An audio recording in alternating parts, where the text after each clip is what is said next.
Awit, ika-90 kabanata. Ang Diyos at ang Tao. Panginoon naming Diyos, Ikaw ang aming tahanan.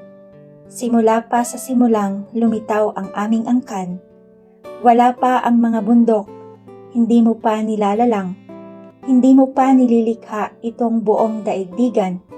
Ikaw noon ay Diyos na, pagkat ikaw ay walang hanggan.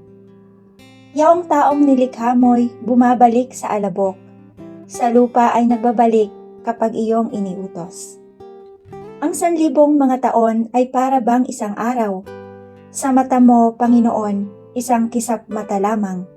Isang saglit sa magdamag na ito ay dumaraan. Mga tao'y pumapanaw na para mong winawalis. Parang damo sa umagang tumubo sa panaginip. Parang damong tumutubo na may taglay na bulaklak. Kung gumabi, nalalantat, bulaklak ay nalalagas. Sa tindi ng iyong galit, para kaming nauupos. Sa simbuyo ng galit mo'y, lubos kaming natatakot. Yaong aming pagsalansang, sa harap mo'y naahayag, lihim naming kasalanan ay kita mo sa liwanag. Sa kamay mo'y nagwawakas yaong hawak naming buhay, parang bulong lamang ito na basta lang dumaraan. Buhay nami umaabot ng 70 taong singkad, minsan na may umaabot ng 80, kung malakas. Yaong buong buhay nami sakbibi ng dusa't hirap, pumapanaw pagkatapos dito sa sang maliwanag. Ang lakas ng iyong galit, sino kaya ang tatarok? Sino kaya ang susukat niyong ibubungang takot?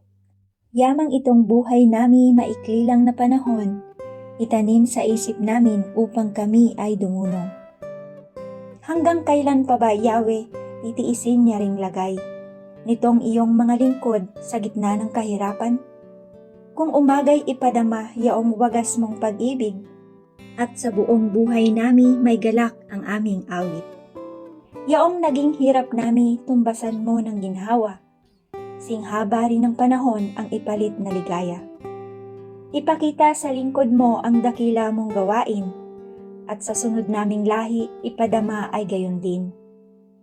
Panginoon naming Diyos, kami sana'y pagpalain, magtagumpay sana kami sa anumang aming gawin.